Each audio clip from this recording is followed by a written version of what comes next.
गुरुवारी केस का धू नयेत. एक अक्कलकोट नावाचं गाव होतं.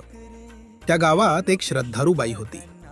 ती रोज पूजा करत असे, पण गुरुवारी हमखास केस धुत असे. हळूहळू तिच्या घरात कारण नसताना खर्च वाढला. मन अस्वस्थ राहू लागलं. पूजा करूनही समाधान मिळेना. एक दिवस तिला स्वामी महाराजांनी विचारलं, गुरुवारी काय करतेस? ती म्हणाली, सगळं, अगदी केसही धुते.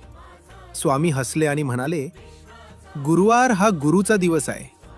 केस धुणं म्हणजे शरीरातील ओझ व लक्ष्मी तत्व वाहून जाणं. त्या दिवसापासून तिनं गुरुवारी केस धुणं थांबवलं. मन शांत झालं, घरात स्थैर्य आलं आणि पूजेला खरी एकाग्रता मिळाली. स्वामी महाराज म्हणतात, श्रद्धा अंध नसते, ती अनुभवातून येते. अशा माहितीपूर्ण कथा ऐकण्यासाठी व्हिडिओला लाईक